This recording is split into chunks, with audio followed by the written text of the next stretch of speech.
Hello guys, welcome back. तो कैसे हैं आप लोग। हमने लास्ट लेक्चर में कवर किया था फैसिलिटेटेड डिफ्यूज़न। अब देखेंगे एक्टिव ट्रांसपोर्ट। ठीक है, एक्टिव ट्रांसपोर्ट में क्या होता है, एनर्जी विल बी कंज्यूम्ड। इसके लिए क्या होता है, ATP, energy in the form of ATP का यूज़ किया जाता है। ठीक है, एटीपी का यूज़ होता है। तो transfer of materials against concentration gradient, इसमें क्या होता है, जो मटेरियल्स का ट्रांसफ़र होता है वो अगेंस्ट कॉन्सेंट्रेशन ग्रेडियंट के अगेंस्ट में होता है। हमने देखे थे कि पैसिव ट्रांसपोर्ट में कि कॉन्सेंट्रेशन ग्रेडियंट में उसमें सीधा था। ठीक है, higher concentration to lower concentration में था। तो इसमें क्या है, अगेंस्ट है उसके, तो ये lower concentration to higher concentration होगा। अब समझो कि कोई भी यह चीज़ बहुत कम है। ठीक है, अब यहाँ से जाने में और यहाँ कुछ यह सबसे यह बहुत ज़्यादा है। ठीक है, अब इसको ये चीज़ को यहाँ से यहाँ जाना है। ठीक है, यहाँ से यहाँ जाना है, तो इसके लिए ये तो पॉसिबल नहीं है। तो इसके लिए एनर्जी लगती है। ठीक है, इसके लिए एनर्जी लगती है। एनर्जी के साथ साथ इसलिए कुछ मॉलिक्यूल्स लगते हैं और कुछ पंप्स लगते हैं जो इस मटेरियल को यहाँ पर शिफ्ट करे, यहाँ पर ट्रांसपोर्ट करे। ठीक है, तो वो क्या है, it involve the membrane proteins. के लिए क्या होता है, इसके लिए मेम्ब्रेन प्रोटीन्स की हेल्प होती है। ठीक है, तो कॉल्ड एज, उसको बोलते हैं पोरिन्स। ठीक है, अब उसके लिए पोरिन्स, मेम्ब्रेन प्रोटीन्स, तो मेम्ब्रेन प्रोटीन्स को हमने देखे थे कि पोरिन्स होते हैं। पोरिन्स से क्या होते हैं, वो स्मॉल पोरिन्स क्या होते हैं, लार्ज साइज चैनल प्रोटीन्स होते हैं। ठीक है, पोरिन्स क्या होते हैं, लार्ज साइज चैनल प्रोटीन्स होते हैं। ठीक है, अब इसके लिए, अब जब एक्टिव ट्रांसपोर्ट होता है तो उसके लिए और एक चीज़ की रिक्वायरमेंट होती है जिसका नाम है पंप्स। ठीक है, अब पंप्स क्या करते हैं, ये कॉन्सेंट्रेशन ग्रेडियंट सेट करते हैं। अब lower concentration to higher concentration जाना है तो इसके लिए एक ग्रेडियंट है वो सेट करते हैं। ठीक है, सेट करते हैं। उसके साथ साथ एटीपीएस एक्टिविटी करते हैं। इसके साथ एटीपीएस एक्टिविटी अब जो पंप है, पंप को अभी लोअर कॉन्सेंट्रेशन से हायर कॉन्सेंट्रेशन में ले जाना है, तो उसके लिए उसको एनर्जी की ज़रूरत लगेगी। ठीक है, एनर्जी की ज़रूरत होगी, तो इसलिए एटीपीएस एक्टिविटी के एसोसिएट से होता है। ठीक है, फिर then transfer of material across the pump occur against concentration gradient. जो मटेरियल, वही बोला है जी, मटेरियल ट्रांसपोर्ट होता है। ठीक है, मटेरियल जो ट्रांसपोर्ट हो रहा है तो पंप्स के थ्रू हो रहा है, अगेंस्ट कॉन्सेंट्रेशन ग्रेडियंट। वही मतलब lower concentration to higher concentration. अब देखते हैं पूरी प्रॉपर्टीज़ में कैसा, प्रॉपर्टीज़ पूरी simple diffusion, facilitated diffusion, active transport में क्या क्या था पूरा इसमें ये कर लेंगे तो पूरा रिवाइज हो जाएगा अपना। ठीक है, अब रिक्वायर स्पेशल मेम्ब्रेन। अब सिंपल डिफ्यूजन में अपने देखे थे कि उसके लिए कुछ स्पेशल मेम्ब्रेन लगता था क्या, नहीं लगता था। ठीक है, तो इसका पर लिखेंगे नो। ठीक है, facilitated diffusion special membrane proteins लगते थे, यस, हाँ सर लगते थे। ठीक है, यस लगते थे। ठीक है, देन एक्टिव ट्रांसपोर्ट में तो अभी पढ़े अपन ने कि इसमें स्पेशल मेम्ब्रेन्स प्रोटीन लगते हैं जो पोरिन्स है। ठीक है, पोरिन्स लगते हैं, तो इसमें लिखेंगे अपन यस। ठीक है, देन हाईली सिलेक्टिव होते हैं। ये जो सिंपल डिफ्यूजन क्या है, हाईली सिलेक्टिव नहीं होता। ठीक है, फैसिलिटेटेड डिफ्यूजन क्या होता है, यस होता है, मतलब इसमें हाईली सिलेक्टिव फैसिलिटेटेड डिफ्यूजन होता है। ठीक है, एक्टिव ट्रांसपोर्ट तो है ही, हाईली सिलेक्टिव तो है ही। ठीक है, देन उसके बाद ट्रांसपोर्ट सैचुरेट। अब ट्रांसपोर्ट सैचुरेट सिंपल डिफ्यूजन में क्या होता है, नो होता है। ठीक है, मतलब इसमें नहीं होता।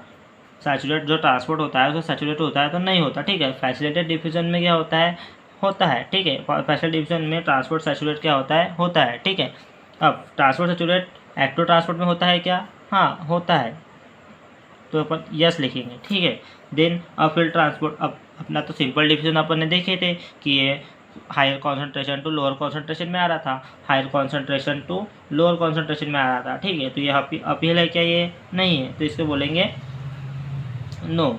ठीक है, फैसिलिटेटेड डिफ्यूजन भी देखे थे। फैसिलिटेटेड डिफ्यूजन मेम्ब्रेन की रिक्वायरमेंट तो हो रही थी, जो मेम्ब्रेन प्रोटीन्स है उसकी रिक्वायरमेंट तो हो रही थी, बट ये क्या था, अपहिल मोमेंट नहीं था। ठीक है, ये डाउनहिल मोमेंट था, मतलब higher concentration to lower concentration, तो ये भी होगा नो। ठीक है, देन एक्टिव ट्रांसपोर्ट तो अपहिल अभी देखे अपन ने कि अपहिल ट्रांसपोर्ट है, इसमें अपहिल मोमेंट है। ठीक है, जो lower concentration to higher concentration में जा रहा है। ठीक है, lower concentration to higher concentration में जा रहा है, तो ये yes. Then require ATP, simple diffusion के लिए एटीपी रिक्वायर हो रही थी क्या, नो, नहीं हो रही थी। अब फैसिलिटेटेड डिफ्यूजन में एटीपी रिक्वायर हो रही थी, नो, नहीं हो रही थी। एक्टिव ट्रांसपोर्ट में एटीपी की रिक्वायरमेंट हो रही है, यस हो रही है सर। बस इतना था। अब देखते हैं साइटोप्लाज्मिक स्ट्रीमिंग, लास्ट टॉपिक है, ठीक है। साइटोप्लाज्मिक स्ट्रीमिंग मतलब लास्ट टॉपिक बोले तो हाँ, तो ये लास्ट था, जो ड्राइविंग फोर्सेस थे उसमें से लास्ट है, ठीक है। तो ये साइटोप्लाज्मिक स्ट्रीमिंग होता है। साइटोप्लाज्मिक स्ट्रीमिंग मतलब क्या होता है, साइक्लोसिस मतलब क्या होता है, जो सेल है, सेल के अंदर ही ट्रांसपोर्ट हो रहा है, ठीक है। जो भी मटेरियल है सेल्स के अंदर ही ट्रांसपोर्ट हो रहा है, इसलिए इसको बोला है इंट्रासेलुलर ट्रांसपोर्ट, ठीक है। इंट्रासेलुलर ट्रांसपोर्ट कैसे हो रहा है, जो साइटोप्लाज्म है, साइटोप्लाज्म एक तो क्लॉकवाइज घूमेगा, ठीक है, क्लॉकवाइज घूमेगा या फिर एंटी क्लॉकवाइज घूमेगा, ठीक है। क्लॉकवाइज घुमा कर भी ये ट्रांसपोर्ट कर सकता है मटेरियल को, और एंटी क्लॉकवाइज घुमा कर भी ये मटेरियल को ट्रांसपोर्ट कर सकता है विद इन द सेल। इसलिए इसको बोला है कि ये क्लॉकवाइज होता है या anti clockwise movement of cytoplasm with in the cell, okay. It is done with the help of cytoskeletal structure. जो इसका स्ट्रक्चर होता है इसके सेल के अंदर तो उसको बोलते हैं साइटोस्केलेटल स्ट्रक्चर। साइटोस्केलेटल स्ट्रक्चर के हेल्प से ही जो ट्रांसपोर्ट होता है मटेरियल का सेल के अंदर, उसको साइटोप्लाज्मिक स्ट्रीमिंग में किसके हेल्प से होता है, साइटोस्केलेटल स्ट्रक्चर की हेल्प से, ठीक है। इसके लिए क्या होती है, एटीपी का रिक्वायरमेंट होता है, इसके लिए भी एटीपी। अब जो ये क्लॉकवाइज घूमेगा, एंटी क्लॉकवाइज घूमेगा, तो इसके लिए भी एटीपी रिक्वायरमेंट होती है, ठीक है, एटीपी का रिक्वायरमेंट होता है। अब देखते हैं plant water relations. Plant water relations कैसे होता है, ठीक है। और वाटरमेलन हैज़ 92% H2O, और वाटरमेलन तो हमने बताया उसमें 92% H2O होता है, ठीक है। Most herbaceous plants have only 10 to 15% of its fresh weight. मतलब जो हर्बेशियस प्लांट होते हैं ज़्यादा से ज़्यादा उसमें क्या होता है, 10 to 15%, ओनली 10 to 15% क्या होता है, उनका वेट होता है और ड्राई होता है, ठीक है। बाकी क्या होता है उनके अंदर, क्या होता है, वाटर होता है, ठीक है। Then a mustard plants absorb water equal to its own weight in 5 hours. अब जो मस्टर्ड का प्लांट होता है, ठीक है, वो वाटर को एब्जॉर्ब करता है उसके वेट के इक्वल में ओनली इन 5 आवर्स में, ठीक है, 5 आवर्स में करता है, ठीक है। A mature corn plant absorb 3 litre of H2O in a day. Mature corn plant होता है वो क्या करता है, 3 लीटर ऑफ H2O मतलब वाटर पर डे एब्जॉर्ब करता है, ओके। अब है वाटर पोटेंशियल, ठीक है। अब वाटर पोटेंशियल मतलब क्या होता है, वाटर पोटेंशियल को साई W से डिनोट करते हैं, इसका यूनिट है पास्कल पर बार। वाटर पोटेंशियल मतलब क्या होता है, जो तो kinetic energy of H2 molecule in their gases और लिक्विड स्टेट। अब काइनेटिक एनर्जी तो काइनेटिक एनर्जी है, ठीक है। वाटर अब गैसेस स्टेट में रहा या लिक्विड स्टेट में रहा, तो उसमें जो काइनेटिक एनर्जी रहेंगी उसके अंदर फ्रीली एनर्जी रहेंगी, उसको ही बोलते हैं वाटर पोटेंशियल, ठीक है। वाटर पोटेंशियल उसको बोलते हैं, उसको डिनोट करते हैं साई W से, और इसका यूनिट है पास्कल पर बार, पास्कल पर बार, ओके। अब मैंने एक बीकर ले लिया, उसमें प्योर वाटर ले लिया, ठीक है।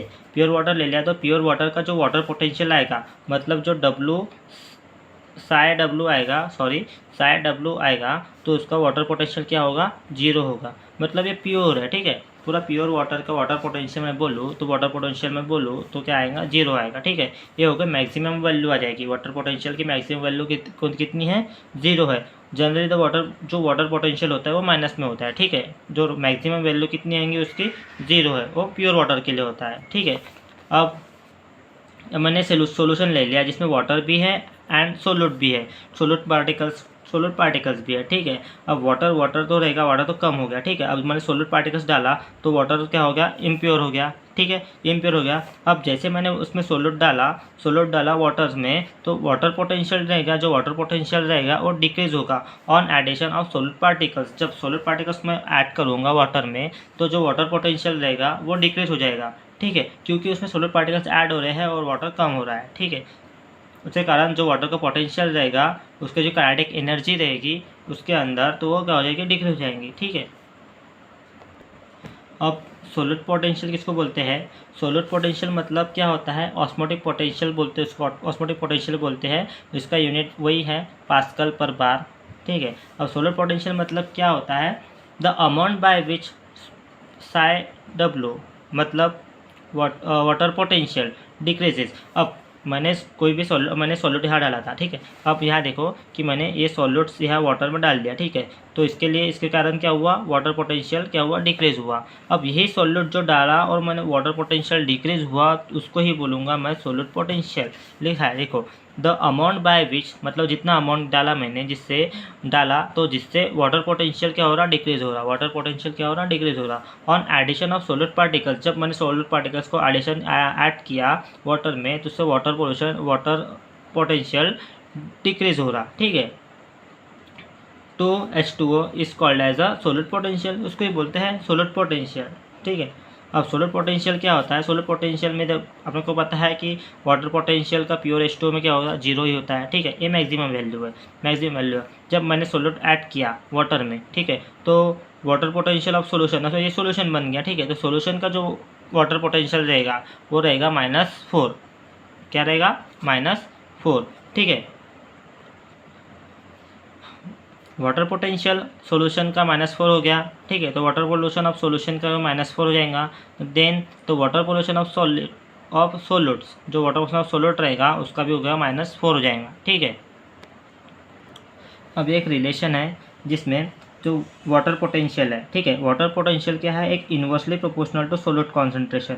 मतलब अब मैंने बोला था, ठीक है, एक बीकर ले लिया, बीकर में वाटर है और वाटर में सोल्यूट है, ठीक है। ये बन गया सॉल्यूशन, सॉल्यूशन बन गया। तो इसका जो वाटर पोटेंशियल है, इसका जो वाटर पोटेंशियल वो आएगा इक्वल्स टू -4, ठीक है। ये -4 में आ गया, किसका आ गया, ये सॉल्यूशन का। अब मैंने बोला, अब वाटर पहले प्योर स्टेट में था, ठीक है, पहले प्योर स्टेट में था वाटर, ये था प्योर स्टेट में। तो H2O प्योर, प्योर में क्या था, ये आता था 0 आता था, ठीक है। प्योर में जो क्या आता था, 0 आता था। अब मैंने इसमें सोल्यूट ऐड कर दिया, क्या कर दिया, सोल्यूट ऐड कर दिया, तो इसका वाटर पोटेंशियल डिक्रीज हो गया, ठीक है। वाटर पोटेंशियल जो था वो डिक्रीज हो गया। वाटर पोटेंशियल डिक्रीज हुआ तो उसमें यही बोला है कि जैसे जैसे मैं सोल्यूट कॉन्सेंट्रेशन डालूंगा, सोल्यूट का कॉन्सेंट्रेशन इंक्रीज होगा, वैसे वैसे वाटर पोटेंशियल क्या होगा, डिक्रीज होगा। अब जैसे जैसे फिर सोल्यूट का कॉन्सेंट्रेशन कम होगा, जैसे सोल्यूट का कॉन्सेंट्रेशन कम होगा, ये देखो ये वाटर पोटेंशियल है, जैसे वाटर पोटेंशियल इंक्रीज होगा तो सोल्यूट का कॉन्सेंट्रेशन डिक्रीज होगा, ठीक है। क्लियर इतना। अगर सोल्यूट का कॉन्सेंट्रेशन इंक्रीज होगा, ठीक है, तो वाटर पोटेंशियल डिक्रीज होगा। क्लियर है इतना, ओके। सेम वैसा ही है, solute potential is inversely proportional to 1/, solute concentration. Solute जैसे सोल्यूट डालूंगा, ठीक है, वैसे वैसे सोल्यूट कॉन्सेंट्रेशन जो सोल्यूट पोटेंशियल रहेगा वो डिक्रीज होगा, ठीक है। और सोल्यूट पोटेंशियल जब इंक्रीज कब होगा, जब सोल्यूट का कॉन्सेंट्रेशन कम होगा, ठीक है। तो इसमें क्या होता है, जब इस psi W और psi W मतलब वाटर पोटेंशियल, psi S मतलब सोल्यूट पोटेंशियल जब प्योर H2 में रहेगा, ठीक है, सब प्योर H2 में रहेगा तो क्या होता है, ये 0 होता है, ठीक है। अब जब psi W मतलब वाटर पोटेंशियल और सोल्यूट पोटेंशियल सॉल्यूशन में होगा मतलब इसमें वाटर भी होगा और सोल्यूट भी होगा, ठीक है, वाटर भी होगा सोल्यूट भी होगा, तो क्या उसकी वैल्यू क्या आएगी, नेगेटिव वैल्यू आएगी, ठीक है। अब है प्रेशर पोटेंशियल क्या होता है, ठीक है। प्रेशर पोटेंशियल को डिनोट करते हैं psi P से, ठीक है। और ये पॉजिटिव हाइड्रोस्टैटिक प्रेशर होता है, इसको टर्गर प्रेशर भी बोलते हैं, ठीक है। The amount by which the kinetic energy of H2O molecule tends to increase. अब इसमें कुछ जो अमाउंट डाले हैं, ठीक है, जिससे kinetic energy of H2O molecule जो काइनेटिक एनर्जी होगी इंक्रीज होगी by application of external pressure, ठीक है। Is called as a pressure potential मतलब क्या बोल रहा है, अब बाहर से कोई एक्सटर्नल प्रेशर दे रहे हैं इसको, ठीक है। अब एक्सटर्नल प्रेशर अप्लाइड कर रहे हैं सोल्यूशन को, जिससे जो वाटर मॉलिक्यूल्स रहेंगे वो क्या हो रहा है, इंक्रीज हो रहा है, ठीक है। वाटर मॉलिक्यूल्स जो काइनेटिक एनर्जी है, फ्री एनर्जी है, वो इंक्रीज हो रही है, उसको ही बोला प्रेशर पोटेंशियल, ठीक है। क्लियर है। प्रेशर पोटेंशियल किसको बोला है, external pressure is applied to the water molecule to increase their kinetic energy is called as pressure potential को डिनोट करते हैं psi P से, ठीक है। अब कभी कभी जनरली पहले तो इतना है कि साई पी मतलब pressure potential is generally positive value होती है, बट सेकंड केस में क्या होता है, जो प्रेशर पोटेंशियल होता है वो नेगेटिव वैल्यू होती है। कब होती है? इन जाइलम वेसल्स में होती है और एक प्लाज्मोलाइट सेल में होती है। अब जाइलम वेसल्स में कैसा होता है, अब जाइलम से ओनली वाटर ट्रांसपोर्ट होता है, ठीक है, only water transport in plants में वाटर ट्रांसपोर्ट होता है, तो उसके लिए उसकी जो वैल्यू आएगी वो नेगेटिव आती है, ठीक है, क्योंकि वो रूट ओनली रूट से लिफ्ट तक जाती है, ठीक है, रूट से लिफ्ट तक जाती है, उसमें जो प्रेशर पोटेंशियल होता है उसका वाला वो नेगेटिव वैल्यू आती है, ठीक है। और एंड प्लाज्मोलाइट सेल में जो प्रेशर पोटेंशियल होता है वो भी आएगी नेगेटिव वैल्यू, ठीक है। अब जो वाटर पोटेंशियल होता है प्योर H2O में वो उसको तो जीरो होता है, उसको कोई एक्सटर्नल प्रेशर अप्लाइड नहीं हो रहा, ठीक है, कोई एक्सटर्नल प्रेशर अप्लाइड नहीं हो रहा, ठीक है। Then water potential of solution का equals to water potential of the solute होता है, जिसमें भी एक्सटर्नल प्रेशर अप्लाइड नहीं हो रहा, ठीक है। देखो कैसे बता रहा, water potential of pure H2O अपन ने देखे थे, प्योर H2O की मैक्सिमम वैल्यू वाटर पोटेंशियल की मैक्सिमम वैल्यू क्या है, जीरो है, इसमें एक्सटर्नल प्रेशर तो था वो अप्लाई नहीं हो रहा है, ठीक है। अब वाटर पोटेंशियल ऑफ सॉल्यूशन देखा, और सॉल्यूशन में क्या आता है, सॉल्यूट भी आता एंड वाटर भी आता है, ठीक है, उस पर एक्सटर्नल प्रेशर अप्लाइड नहीं हो रहा, तो वाटर पोटेंशियल ऑफ सॉल्यूशन क्या होगा, इक्वल्स टू होगा water potential of the solute, ठीक है। अब जब एक्सटर्नल प्रेशर जो अप्लाइड करेंगे, ठीक है, सॉल्यूशन को जब एक्सटर्नल प्रेशर अप्लाइड करेंगे तो क्या होगा, water potential of the solution equals to water potential of solute plus water potential of the pressure potential sorry क्या होगा, वाटर पोटेंशियल ऑफ सॉल्यूशन का जो वाटर पोटेंशियल होगा वो किसके बराबर होगा, solute potential plus pressure potential, जब उसको एक्सटर्नल प्रेशर अप्लाइड करेंगे तब होगा, ठीक है, क्लियर इतना, ठीक है। तो आज के लिए इतना ही, अब आगे का नेक्स्ट टॉपिक देखेंगे अगले वीडियो में, ठीक है, थैंक यू।